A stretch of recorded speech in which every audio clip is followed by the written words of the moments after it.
आज आज़ादी का 77वां अमृत महोत्सव मनाया जा रहा है और हम मौजूद हैं बनारस काशी में। हमारे साथ जाने माने सोशल एक्टिविस्ट मनीष जी हैं।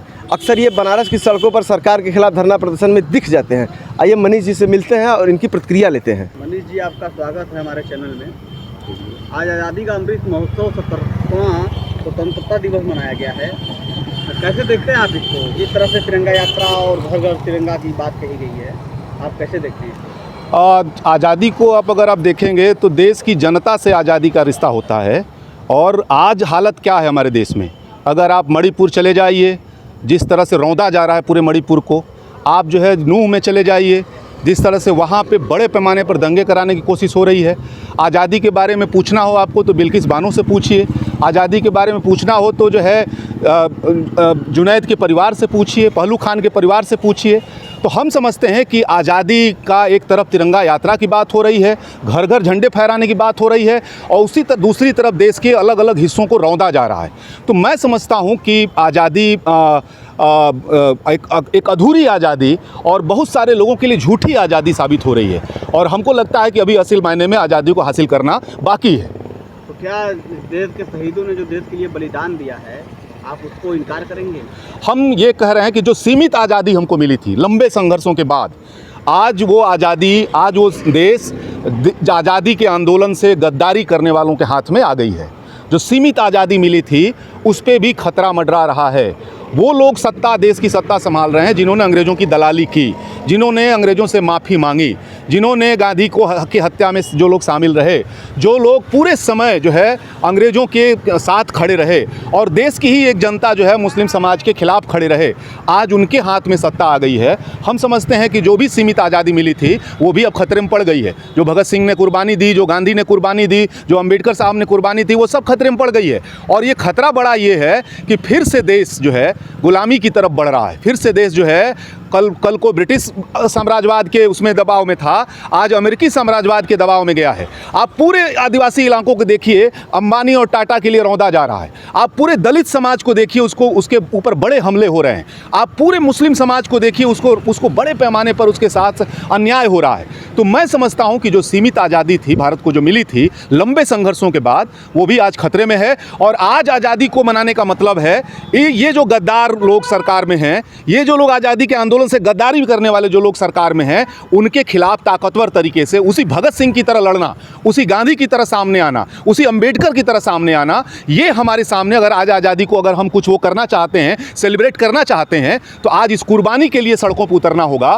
फिर से देश को बचाने के लिए, सीमित आज़ादी को सबकी आज़ादी में बदलने के लिए, ये हमारे सामने आज कार्यभार है। मणिपुर नूह के मामले में मणिपुर और नूह के मामले में क्या देखते हैं आप, कैसे देखते हैं सरकार और विपक्ष को, दोनों लोग? एक तो देखिए, इस पूरे मसले पे आपने देखा होगा कि ये मणिपुर में भी जो हो रहा है, जो हिंसा हो रही है, 60,000 लोग वहाँ से घर से उजाड़ दिए गए हैं, विस्थापित हो चुके हैं, 250 लोगों की हत्या हो चुकी है, बड़े पैमाने पर 5000 से ज़्यादा केसेज हैं, बड़े पैमाने पर थानों को और हथियारों को और गोलियों को लूटा गया है। एक तरह से मणिपुर को सत्ता प्रायोजित हिंसा में ढकेल दिया गया है। दूसरी तरफ हम देख रहे हैं कि उसी रास्ते पर आप नूह को देख लीजिए, यानी मणिपुर से लेकर हरियाणा तक हम देख रहे हैं नूह को भी दंगे की चपेट में ले आने की कोशिश हो रही है। और नूह के दम पे पूरे उत्तर भारत को दंगे की चपेट में और इस तरह के सांप्रदायिक दंगों के चपेट में ले जाने की कोशिश हो रही है। और बड़े पैमाने पर पुलिस वहाँ अब जो चल रहा है, वहाँ पे पुलिस बड़े पैमाने पर मुस्लिम नौजवानों को, उनके ऊपर मुकदमे कर रही है, बड़े पैमाने पर उनको फंसा रही है, जेलों में भेज रही है। एक मौलाना की गुरुग्राम में हत्या हो चुकी है, वहाँ बुलडोजर पूरे उस इलाके में गरीब मुस्लिमों को जो है रौंद रही है। हम देख रहे हैं कि सत्ता प्रायोजित यहाँ भी और मणिपुर में। लेकिन मेरा एक सवाल है इस पर, मैं एक बहुत ही सीरियस और गंभीरता से सवाल करना चाहता हूँ कि मणिपुर के मसले पर हमने देखा कि विपक्ष ने एक सीरियस रोल लिया। पूरा इंडिया जो गठबंधन बना है उसका एक बड़ा डेलीगेशन जो है हमने देखा सांसदों का मणिपुर गया। राहुल गांधी खुद वहाँ गए और उन्होंने एक वहाँ के दर्द को बांटा, वहाँ के दर्द के साथ जुड़ा, ये बात हमको दिखी। लेकिन नूह में क्या हो रहा है? क्यों यहाँ विपक्ष का एक बड़ा नेता नहीं जा रहा है? इंडिया गठबंधन का कोई लीडर वहाँ क्यों नहीं पहुँच रहा है? नूह में जो चल रहा है सत्ता प्रायोजित चीज़ें, वहाँ पे किसी किस्म की कोई विपक्ष की भूमिका क्यों नहीं दिख रही है? ठीक दिल्ली के बगल में ये सारी घटनाएं हो रही हैं। हम मणिपुर जाने के लिए तैयार हैं, ये अच्छी बात है। हम मणिपुर का दर्द बांट रहे हैं, ये बहुत अच्छी बात है। लेकिन नूह का दर्द हम बांटने से क्यों पीछे हट जा रहे हैं? क्यों हमने जो है एक सेलेक्टिव तरीके से हम मुद्दों को क्यों चुन रहे हैं, हम नूह को क्यों उसमें कोई पहलकदमी विपक्ष क्यों नहीं ले रहा है। क्या इसमें ये बात नहीं समझ में आ रही है कि यहाँ मसला मुसलमानों का है? क्या ये बात समझ में नहीं आ रही है? क्या मुसलमानों का मसला होने के चलते उनका दमन होगा, उनको बड़े पैमाने पर उनका नरसंहार किया जाएगा, उनके ऊपर कार्रवाई की जाएगी? तो क्या विपक्ष वहाँ पे एक सेलेक्टिव चुप्पी साध लेगी? हमारा ये विपक्ष से भी सवाल है। और सत्ता के खिलाफ अगर हम लड़ रहे हैं तो विपक्ष की कमजोरियों पे भी हमारा ध्यान जाना चाहिए। और मैं ये मांग करता हूँ विपक्ष से कि अगर आप ईमानदार हो, आपके अंदर दोहरापन नहीं है, आप अगर खास मामलों को, सेलेक्टिव मामलों को नहीं चुनते हो, तो आपसे मैं ये मांग करना चाहूँगा कि आपको नूह पहुँचना चाहिए, आपकी पूरी टीम को नूह पहुँचना चाहिए, आपको इस मसले को लेकर के संसद को जाम करना चाहिए, आपका डेलीगेशन वहाँ पहुँचना चाहिए, आपको भी नूह के मसले पे मरहम लगाने के लिए वहाँ जाना चाहिए। और अगर ऐसा नहीं है तो इस दोहरेपन का भी एक्सपोजर होना चाहिए, इस दोहरेपन को भी एक्सपोज करना चाहिए पूरे देश के अंदर और जनता के अंदर। विपक्ष की इस दोहरेपन को भी ले जाने की कोशिश करनी चाहिए। क्या लग रहा है कि राहुल गांधी ने मोहब्बत की दुकान वहाँ पे नहीं खोला है क्या? यही मैं कह रहा हूँ कि कौन विपक्ष का कैसा थिंक टैंक है, कौन लोग सलाह दे रहे हैं विपक्ष को कि मोहब्बत की दुकान भी कुछ सेलेक्टिव इलाकों में खोले जाएंगे।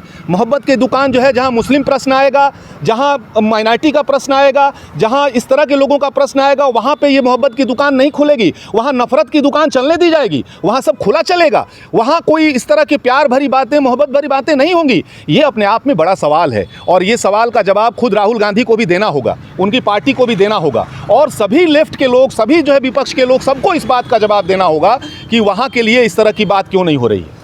मुसलमानों के बड़े नेता ओवैसी साहब भी माने जाते हैं, ओवैसी साहब भी ने तो इस पे जबान नहीं खोली अपनी। अब जबान खोलना दूसरी बात है, वहाँ पहुँचना दूसरी बात है। जबान जो खोलने का सवाल है, बयानों तक सीमित रहने का जो सवाल है, वो एक दूसरी बात है। लेकिन वहाँ एक तरह से उस इलाके में खास समाज के खिलाफ युद्ध जैसा माहौल कर दिया गया है, उसके खिलाफ युद्ध छेड़ दिया गया है, हिटिंग हो रही है, लिंचिंग हो रही है, हंट किया जा रहा है। वहाँ जो ऐसी स्थिति है, गृह युद्ध जैसा माहौल बना हुआ है, वहाँ विपक्ष को आज अगर वही गांधी होते, भगत सिंह होते, अंबेडकर होते तो उस मैदान में होते, वहाँ खड़े होते। आज विपक्ष अपने को अपने नाम से गांधी जोड़ ले रहा है, अपने नाम से भगत सिंह को जोड़ ले रहा है, अपने नाम से अंबेडकर साहब को जोड़ ले रहा है। लेकिन जब वहाँ ज़रूरत है, वहाँ बड़े पैमाने पर सत्ता प्रायोजित हत्याएं हो रही हैं, उस दौर में विपक्ष वहाँ जाने के लिए तैयार नहीं है।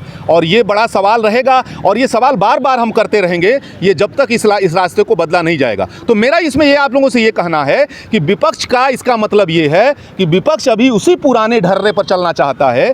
जो बदलाव की बात हो रही, कहा जा रहा है कि कांग्रेस बदल रही है, विपक्ष बदल रहा है, लेकिन उसकी टेस्टिंग पॉइंट नूह है, उसका टेस्टिंग पॉइंट हरियाणा है, उसका टेस्टिंग पॉइंट है जब जुनैद को मारा जाएगा, उस समय आप क्या कह रहे हैं। उसका टेस्टिंग पॉइंट है जब ज्ञानवापी को उलझाना जा रहा है, यहाँ इसको संघर्ष में उलझाया जा रहा है, इसको दंगे का इशू बनाया जा रहा है, इसको विवादित विषय बनाया जा रहा है, वहाँ विपक्ष क्या कर रहा है। यहाँ पे ये हम टेस्ट करना चाहेंगे कि विपक्ष कितना बदल रहा है, विपक्ष सचमुच इस सत्ता से टकराने की कोशिश में है कि नहीं, क्या सचमुच इस सरकार से लड़ने की मूड में है कि नहीं, सामना करने के मूड में है कि नहीं। ये सवाल भी हमको लगता है कि ये बार बार हमको इस पे देखना पड़ेगा।